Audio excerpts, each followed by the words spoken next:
So hi friends, అందరికీ నమస్తే. Welcome back to NV family vlogs. ఈరోజు మనం చాలా సింపుల్గా, టేస్టీగా, ఆంధ్రా స్టైల్లో నోరూరించే అద్భుతమైన కొత్తిమీర కొబ్బరి పచ్చడి ఎలా చేయాలో చూద్దాం. కొత్తిమీర కొబ్బరి కాంబినేషన్లో చేసిన పచ్చడి వేడి వేడి అన్నంలో కానీ, దోశలలో కానీ వేసుకుని తింటుంటే ఆ టేస్ట్ సపరేట్ అనాల్సిందే. కొత్తిమీర కొబ్బరి మన హెల్త్కి చాలా మంచిదండి. ఈ రెండింటిని మనం రెగ్యులర్గా మన డైట్లో తీసుకోవడం వలన మనకు చాలా బెనిఫిట్స్ అనేవి ఉంటూ ఉంటాయి. ఓకే అండి, మరి సింపుల్గా తక్కువ టైంలో ఈ చట్నీ ఎలా చేయవచ్చు, అలాగే ఏ విధంగా చేయాలి అనేది చెప్పబోయే ముందు మన ఎన్వి ఫ్యామిలీ వ్లాగ్స్ యూట్యూబ్ ఛానల్ని సబ్స్క్రైబ్ చేసుకుని పక్కనే ఉన్న బెల్ ఐకాన్ని క్లిక్ చేసి ఆల్ అన్ ఆప్షన్ పెట్టుకోండి. సో వీడియో చివరి వరకు స్కిప్ చేయకుండా చూడండి. ఓకే అండి, thank you for watching. Signing off NV family. Okay friends, కొత్తిమీర కొబ్బరి చట్నీ ప్రిపేర్ చేయడానికి కావాల్సిన ఇంగ్రీడియంట్స్: కొత్తిమీర కొద్దిగా, పచ్చిమిర్చి 10 నుంచి 15 వరకు, కొబ్బరి నేను ఒక చెక్క వరకు తీసుకున్నానండి. దాన్ని చిన్న చిన్న ముక్కలుగా కట్ చేసుకుని నేను రెడీగా పెట్టుకున్నాను. చింతపండు కొద్దిగా, ధనియాలు 2 టేబుల్ స్పూన్స్, పోపు దినుసులు 2 టేబుల్ స్పూన్స్, సాల్ట్ రుచికి సరిపడేంత, జీలకర్ర 1 టేబుల్ స్పూన్, వెల్లుల్లి రెమ్మలు 5 నుంచి 6 వరకు, ఎండు మిరపకాయలు 3, కరివేపాకు కొంచెం,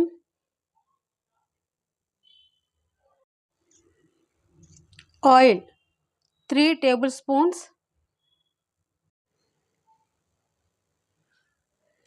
ఉల్లిపాయ 1.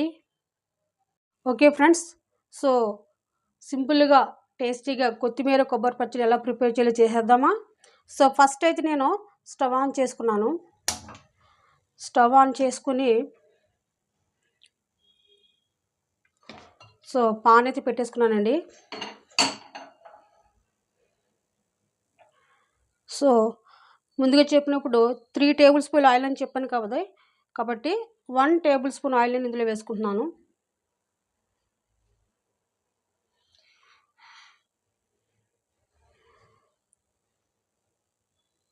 ఓకే ఫ్రెండ్స్, ఆయిల్ కూడా బాగానే హీట్ అయ్యింది.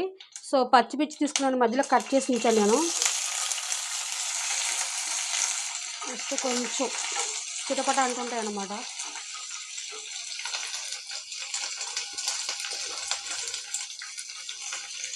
ఓకే ఫ్రెండ్స్, పచ్చిమిర్చి తర్వాత 2 టేబుల్ స్పూన్ ధనియాలు ఇందులో వేసుకుంటున్నాను.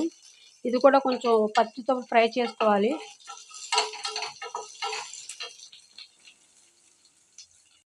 ఓకే ఫ్రెండ్స్, పచ్చిమిర్చి ధనియాలు కూడా బాగా ఫ్రై అయిపోయాయి. ఇప్పుడు నేను ఏం చేస్తాను, ఇట్లా వేరే దాంట్లోకి ట్రాన్స్ఫర్ చేస్తాను అనమాట. ఓకే ఫ్రెండ్స్, అదే పాన్లో లైట్గా ఇంకొంచెం 1 టేబుల్ స్పూన్ ఆయిల్ వేసి ఇప్పుడు దాంట్లోకి నేను శుభ్రంగా నీట్గా కడిగిన కొత్తిమీరని వేసుకుంటున్నాను.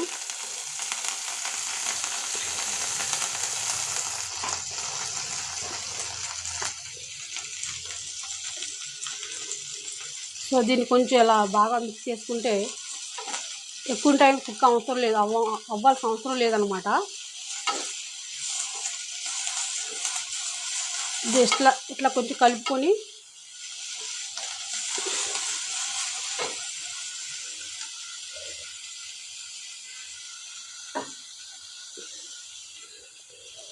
ఒక 2 నిమిషాలు మనం లో ఫ్లేమ్లో కుక్ అవనిద్దాము. సో లిడ్ పెట్టేస్తున్నాను నేను. ఫ్రెండ్స్ చూద్దాం ఒక్కసారి. ఓకే, కొత్తిమీర బాగానే ఫ్రై అయిపోయింది. సో ఎందుకంటే ఎక్కువ ఫ్రై అవ్వకూడదు ఆకుకూరలు అనేవి, ఎందుకంటే బాగా సెన్సిటివ్గా ఉంటాయి కాబట్టి. ఓకేనండి, ఓకే, ఇప్పుడు నేను స్టవ్ ఆఫ్ చేసేస్తున్నాను. ఫ్రెండ్స్, ఇప్పుడు నేను ఏం చేస్తున్నానంటే, సో మనం ముందుగా ఫ్రై చేసుకున్న పచ్చిమిర్చి అలా అన్నీ మనం ఏదైతే మనం ఫ్రై చేసుకున్నామో, ఏవైతే తీసుకున్న ఇంగ్రీడియంట్స్ అవన్నీ కూడా మిక్సీ జార్లో వేసి మనం కొంచెం మిక్సీ పెట్టుకోవాల్సింది అనమాట. ఫ్రై చేసిన కొత్తిమీర,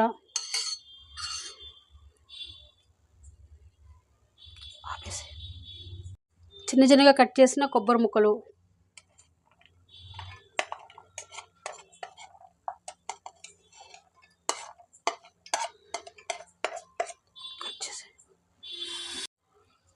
నాలుగు వెల్లుల్లిపాయ రెమ్మలు,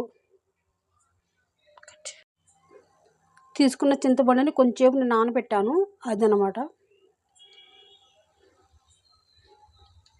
కొద్దిగా సాల్ట్,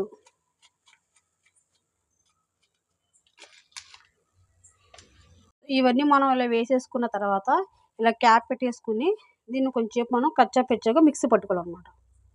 ఓకే ఫ్రెండ్స్, చూడండి ఇలా మనం మరీ పేస్ట్లా కాకుండా కొంచెం కచ్చా పచ్చాలా మనం మిక్సీ పట్టుకోవాలి. ఇప్పుడు దీన్ని ఏం చేయాలంటే నేను పోపు పెట్టుకుంటాను అనమాట. ఓకే ఫ్రెండ్స్, ఇదే పాన్లో మనం ఇంకా మిగిలినటువంటి ఆయిల్ని వేసుకుంటున్నాను.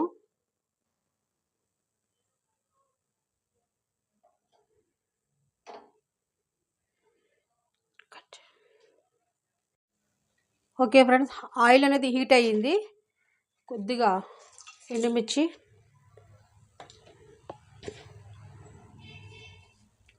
నేను దంచి పెట్టుకున్న 3 వెల్లుల్లిపాయ రెమ్మలు,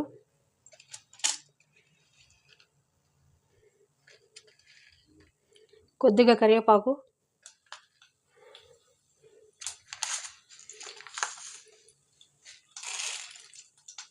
కొంచెం జీలకర్ర,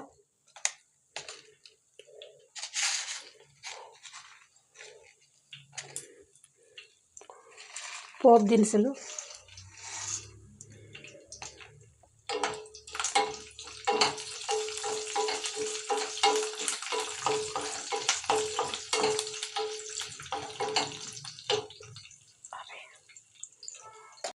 ఓకే ఫ్రెండ్స్, పోపు అయితే బాగా ఫ్రై అయింది.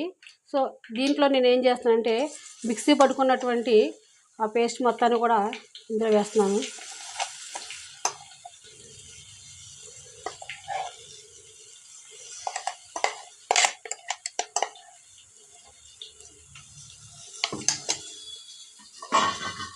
ఇది మొత్తం కూడా పోపులో కలిసేలాగా నేను తిప్పుకుంటున్నాను.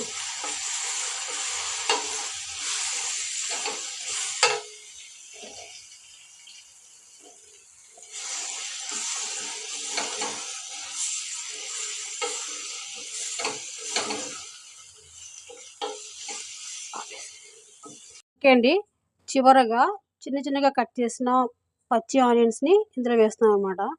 సో ఎందుకంటే పచ్చి ఆనియన్స్ వేసి తింటుంటే ఆ టేస్ట్ అనేది నెక్స్ట్ లెవెల్ అనవలసిందే.